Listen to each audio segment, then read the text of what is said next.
Well, good afternoon, folks. Aaron Dorr here with the Missouri, just fresh from Missouri, rather, today on behalf of Wyoming gun owners. And guys, we have a real conversation that we have to have today about the Second Amendment Preservation Act because, folks, in case you're not watching our Facebook page, I just got back days ago from Missouri, where I have the high privilege of working for the Missouri Firearms Coalition, where Governor Parson just on Saturday just signed Missouri's Second Amendment Preservation Act into law. It is law of the land in Missouri beginning last Saturday. It's already in effect right now. And we have a real conversation to have here in Wyoming. How does a state with 6 million plus population, with a massive number of anti-gun legislators and a whole much larger chamber, how did they get this done before we do here in Wyoming? We're going to discuss all that and a lot more in today's broadcast, so get signed in. I'm using some new gear today. Someone give me an audio check. Make sure you guys can hear me okay. But guys, we fought hard on this last year. You guys were all involved in this fight. Senator Bouchard filed this bill, the Second Amendment Preservation Act.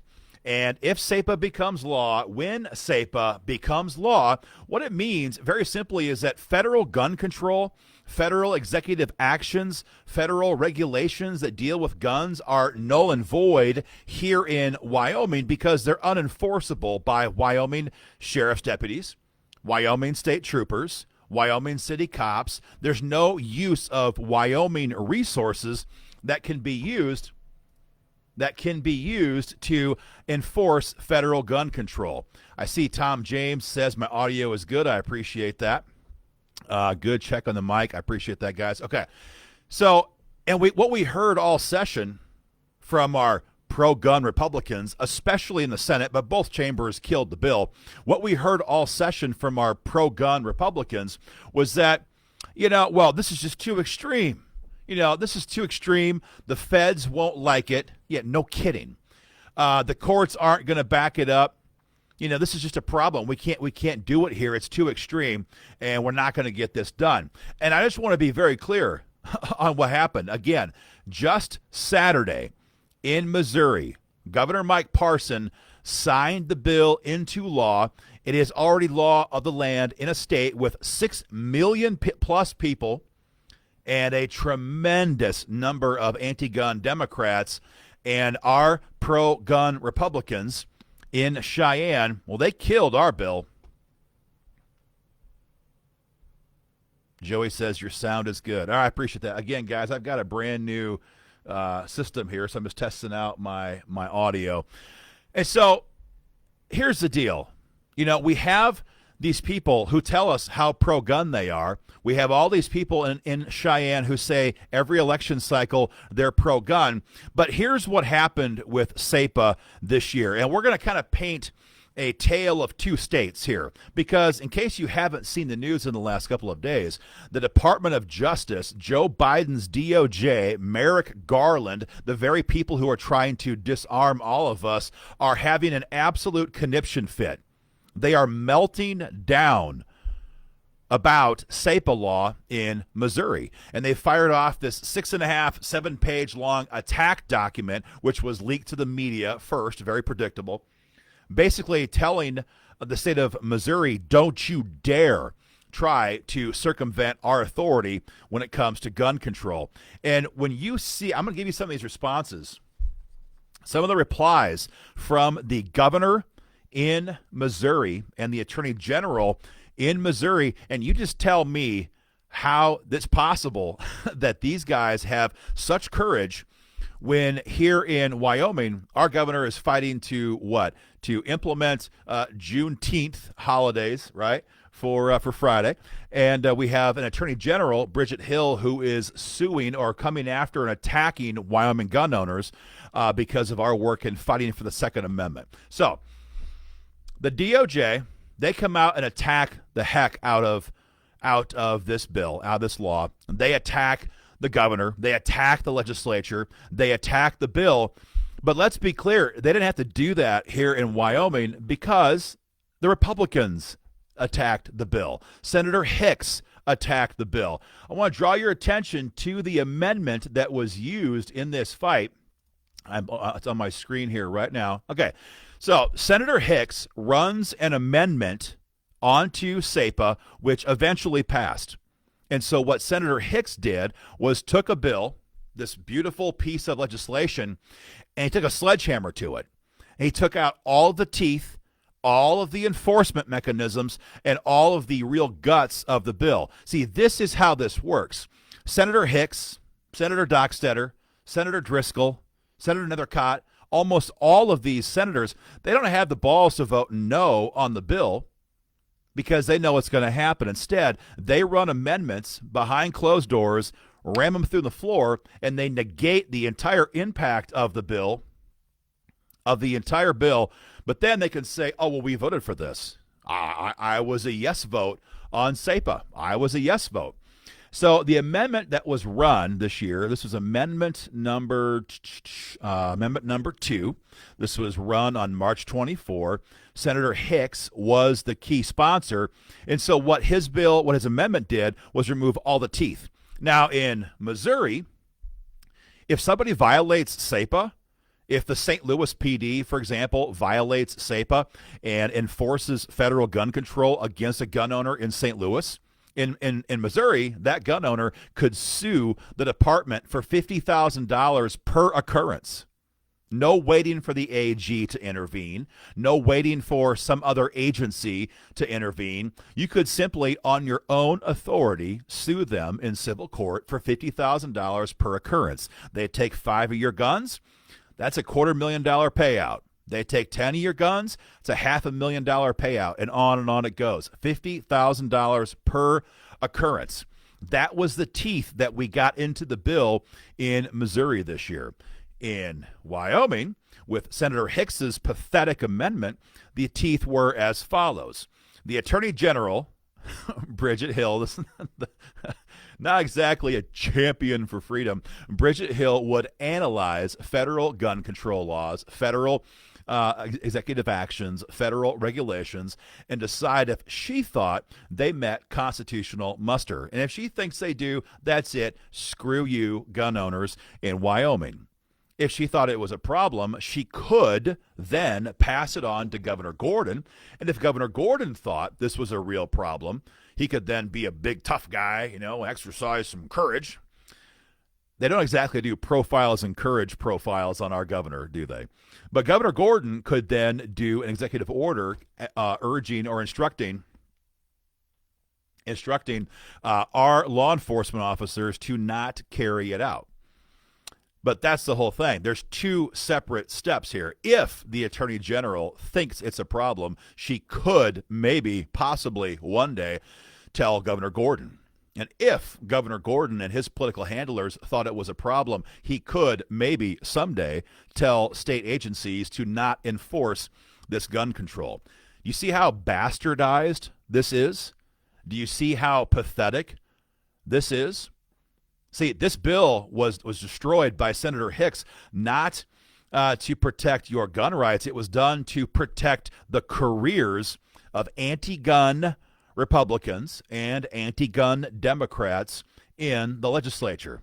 Now, you may be asking, who are these people? We're going to discuss that in a minute. We're going to get to that in a few minutes. So the first part is the enforcement. Missouri, $50,000 per occasion, hard penalties. Wyoming, nothing.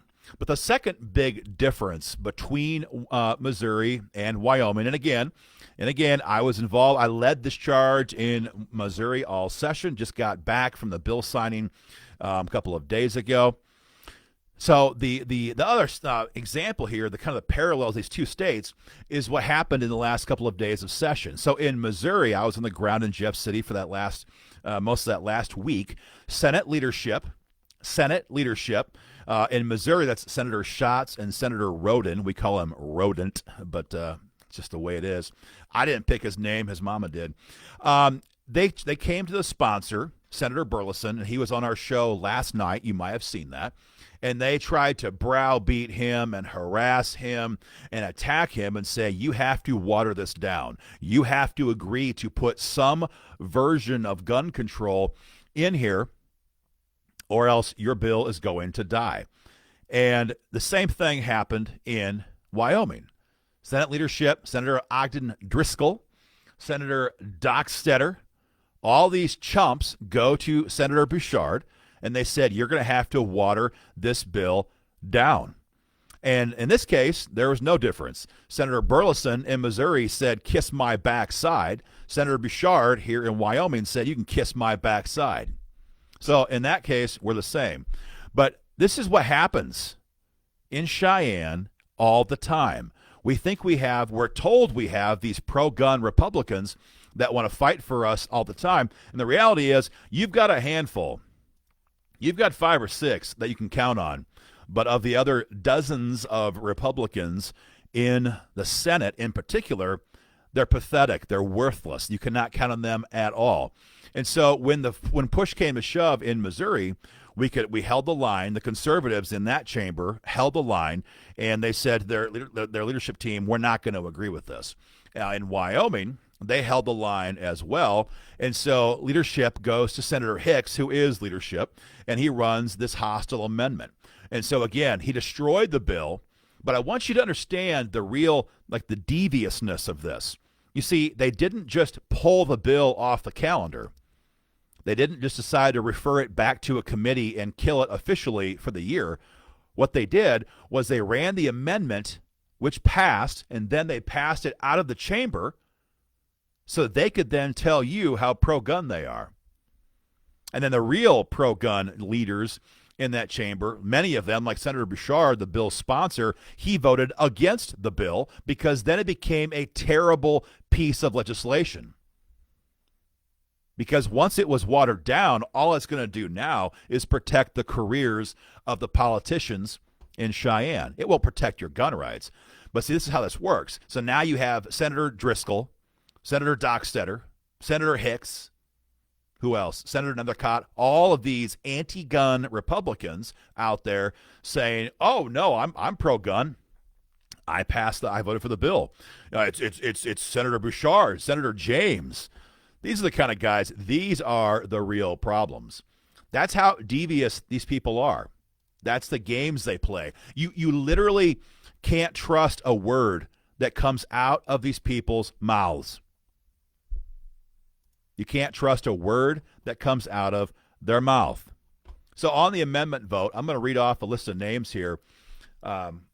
This is all the yeses, on the amendment. So if you hear your senator's name on this right now, this is your senator who voted to destroy SAPA legislation with this harmful amendment, knowing that the entire purpose of this was to destroy the bill, and then still have the gall to come back to gun owners, to come back to you and say, oh, no, I'm a pro-gun vote. So here's some of the Republicans and the Democrats then, all, 2 of them, who voted against your gun rights. Senator Anderson, Senator Baldwin. I just lost my spot. Hang on here 1 second. Here we go. Senator Anderson, Senator Baldwin, Senator Boner, Senator Case, Senator Cooper, Senator Docksteader, that'd be the president, Senator Driskill, that'd be our vaunted majority leader, Senator Furphy. Senator Furphy is the Republican who is in support of waiting periods. Let's be clear on that. Senator Hicks was the author of the amendment. Senator Hutchings. Lynn should have known better. Lynn has no excuse. This was stupid, and she should have known better. Senator Kinski. What a chump. Senator Kolb. Senator Cost. Anti-gun to the core. Senator Landon. Senator Tara Nethercott, chairwoman of Judiciary. No excuse. She did it on purpose. She knew exactly what she was doing, and she screwed gun owners anyway. Senator Pappas, Senator Perkins, no surprise. Senator Perkins has been an enemy for years and years and years, and he damn near derailed Stand Your Ground law, which we passed in 2018. Senator Chris Rothfuss, the Democratic leader. Lost my spot here. Senator Schuler, Senator Scott, Senator Steinmetz. Sherry Steinmetz, she's one of these people who tells everybody how pro-gun she is. She campaigns on being this red, white, and blue, Donald Trump-loving, gun-loving conservative.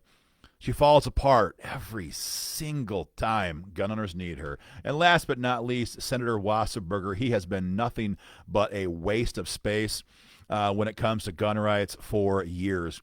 And so some of the Republicans who held the line then for you, Senator Beitman, Senator Bouchard, of course, the bill's sponsor, Senator Tim French, Senator McEwen, Senator James, Senator Salazar. These are the guys who fought hard to protect your gun rights. And it's the Republicans who stand there, these anti-gun moderate Republicans who stand there and shivved us in the back. And so again, as Missouri enacts this law right now, last Saturday, a couple days ago, I want you guys to just let that sink in and let that burn, because I don't know about you, but I cannot fathom a situation where other states can pass legislation like this before we can. Absolutely incredible. Way bigger states, way more population, way more anti-gun Democrats. I'm trying to post some information right now in the comment section. Give me just a moment here. Way more anti-gunners. The media in Missouri is way more vicious than we have in Wyoming. And it passed. It passed because Senator Eric Burleson, Representative Jared Taylor, and dozens of other pro-gun Republicans in that state capital fought like dogs. And, of course, the Missouri Firearms Coalition, our sister organization, was right there the entire time and fought tooth and nail. And we fought tooth and nail here in Cheyenne as well.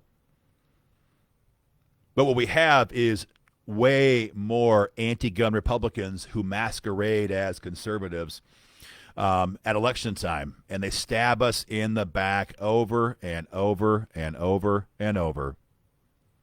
So that is kind of a profile in the legislature. But I want to give you guys some more information. This is going to blow your mind. So I told you the DOJ has been attacking the state of Missouri. Of course, this is Merrick Garland, anti-gun to the core attorney general that we have right now.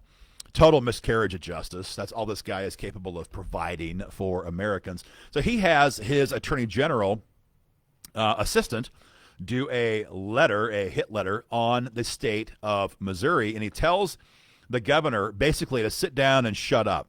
So I'm going to read you guys some paragraphs out of this response. This is a big response from the Attorney General and Governor Mike Parson telling Merrick Garland, telling, in effect, Joe Biden, basically to sit down and shut up and go pound sand.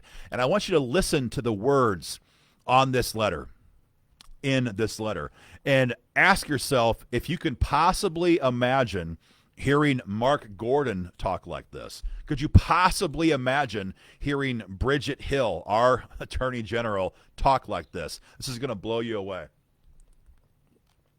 going to read you probably 8 or 9 paragraphs. You're going to love it. Again, this is the AG and the governor in Missouri telling Joe Biden to go pound sand. Your letter purporting to ask for clarification of our brand new SAPA legislation, which was leaked to the media beforehand, is riddled with a misunderstanding of the facts and of the law, and it's filled with falsehoods. We will not stand by while the federal government tries to tell Missourians how to live our lives. I've not heard Mark Gordon talk like that. Instead, Missouri is defending its people from the federal government's overreach by prohibiting state and federal law enforcement agencies from being used by the federal government to infringe on Missourians' right to keep and bear arms. So, just flat out saying it. Screw you. We're going to stop your gun control here in Missouri. He says, the founders, this is Governor Mike Parson, not Governor Mark Gordon. Don't get confused. We wish, right? The founders recognized that the right to keep and bear arms, not the government, is the citizen's first line of defense against a physical attack. Thus, this right received its greatest emphasis during times in our history when the government could not be trusted to protect citizens' personal security. They give tons of examples. Based on the original meaning, the right to keep and bear arms backstops the liberties of the Republic, as it offers a strong moral check against the usurpation and arbitrary power of rulers, and will generally enable the people to resist and triumph over them. They're quoting here from some of the Federalist Papers from Alexander Hamilton. Missouri is proud to have the most expansive protection for the right to keep and bear arms anywhere in the United States. Missouri's Constitution has explicitly protected the right to keep and bear arms since its adoption in 1820. And they give 4 or 5 ways they have expanded it since that time. Let me jump over here to a couple of paragraphs. Let's see here. Missouri has an absolute right to refuse to enforce unconstitutional infringements by the federal government. See, the DOJ told the state of Missouri, you don't have the right to tell us which federal laws you're going to enforce. And folks, they absolutely do. The entire idea of this bill is based on the Anti-Commandeering Doctrine, the idea, which has been upheld by the Supreme Court for hundreds of years, that the states cannot simply be commandeered and made to enforce federal tyranny. The states cannot simply be subjugated by an all-power federal government and made to be their pawns in enforcing federal laws. And so where state and federal laws conflict, the states have the absolute right to say, kiss our butt to the federal government. And they've done it many, many, many times in the past. This letter goes on. The 10th Amendment directly limits the federal government's ability to shift the balance of power within the federal system away from the states. Tells them you flat out can't do it. They quote the Prins Supreme Court decision, and it says in Prins, state legislatures are not subject to federal direction. The states cannot be bossed around by the president. Look, it's very simple. If it wasn't that way, then why do we have 50 state legislatures across the country? Why do we have 50 state capitals across the country? Why not dissolve the entire state legislature and make the entire state, the entire country ruled by Nancy Pelosi and Joe Biden? The reason why we don't have that is because our founding fathers knew that the states have an absolute requirement to rule themselves, because you know what? Not everybody who lives in Wyoming, or people who live in Wyoming, don't want to live like people in Oregon or California or New York or Maryland. That's why we have 50 separate sovereign states. And guys, I'm reading over a 6-page letter giving you about 6 or 7 paragraphs. I'm skipping over all the some of the details, because the good stuff. Accordingly, the state of Missouri has every right under our system of government and the 10th Amendment to place limitations on what state and local officials may do. The DOJ has found no conflict with federal law from our Second Amendment Preservation Act's restrictions on state activities and hiring practices. Indeed, any such conflict would raise concerns that the federal government was unconstitutionally commandeering Missourians and our state government. Here is an awesome paragraph. Check this out. They go on to say, moreover, your letter of June 16, this is 2 days ago, also directly conflicts with your own policies towards sanctuary cities. You see, here we go. Now you're going to see Governor Mike Parson in Missouri just drop bombs on these people, fighting for gun owners, fighting for his state, fighting for his constituents. And just keep in mind, you're never, ever going to hear words like this out of Governor Gordon, and you're never going to hear words like this out of Bridget Hill, the AG, because this was a letter was written by the AG and the governor in Missouri. They say, your letter also directly conflicts with your own policies towards sanctuary cities. On his first day in office, President Biden rescinded President Trump's executive order that prohibited federal grant awards to sanctuary jurisdictions that refuse to cooperate with our federal enforcement of immigration laws. In April, the Office of Justice Programs repeal the DOJ's policy that required recipients of law enforcement grant money to cooperate with U.S. immigration custom enforcement laws.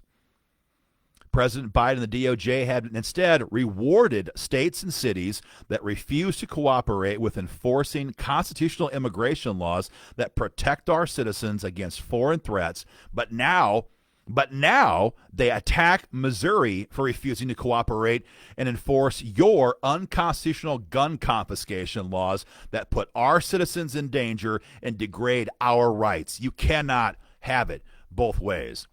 And that has been our point all session long in Cheyenne. Every time these anti-gun Republicans said we can't do this, we would always point to all the Supreme Court precedent. We point to the Constitution first, much more importantly, and then we point to what we've seen all year long. All for the last 4 years in a row, rather, every day. President Trump fighting to take and deport violent illegal aliens, violent illegal criminals. And states and cities asserted their sovereign authority, and they said, you know what, we're not going to go along with that. And so they kept and protected rapists, murderers, and thieves, illegal criminal aliens. And they did it. But now that it goes the other direction, now that Joe Biden is in the White House, now when pro-gun states, in this case like Missouri, want to protect gun owners from Biden's overreach, now suddenly we don't have the authority to do that. It's utter hypocrisy. This letter continues. It's got 3 or 4 more paragraphs. You have to hear the close. It says Missouri, this is the next header, Missouri will absolutely defend its citizens and its laws from federal government overreach. In an interview with Anderson Cooper in August of 2019, then candidate Biden confirmed his desire to confiscate guns. Cooper asked, so to gunners out there who say a Biden administration means they're going to come for my guns, what would you say? Biden's response, bingo, you're right. If you have an assault weapon, the fact of the matter is they should be illegal, period. Now, let's be clear. I spoke that the way Biden should speak as president. I'm sure in reality it was much more like, bingo. You're right. The guy is an embarrassment to our country watching him speak. They continue and say, your letter of June 16 provides no confidence that the Biden administration has retreated from this radical anti-gun position. Indeed, your letter explicitly endorses the view that federal laws authorizing the confiscation of firearms from law-abiding gun owners would be constitutional and valid. We do not share your radical view that federal laws may effectively cancel out the fundamental liberties equally guaranteed both by the Second Amendment and the Missouri Constitution. The Second Amendment Preservation Act protects Missourians from such attempts to violate that right to keep and bear arms. Missouri's Constitution requires, listen to this, Missouri's Constitution requires the state of Missouri to uphold the right to keep and bear arms and, quote, under no circumstances decline to protect against their infringement. We will carry out our constitutional duty to defend Missourians' right to keep and bear arms and our Second Amendment Preservation Act, last paragraph.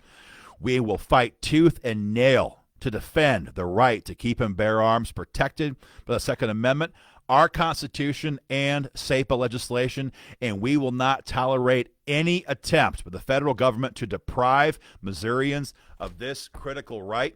Very truly yours, Michael Parsons and Eric Schmidt, Governor and AG of the state of Missouri. Now, I just want you to let that roll through your mind. This is the most incredible document I have read in recent memory, if ever, from a current office holder telling an anti-gun, out-of-control White House to go pound sand. This is courage. This is leadership. This is what governors do in pro-gun states when they want to stand in the gap and protect their citizens. Here in Wyoming, what do we got?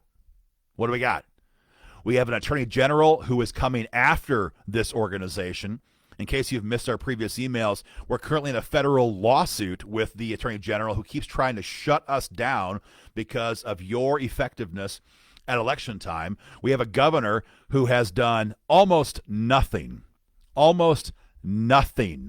for gun owners for his entire time in office. He did the absolute minimum. And we have a state legislature filled to the brim with Republicans, and 4 out of 5 of them are anti-gun to the core. Anti-gun to the core.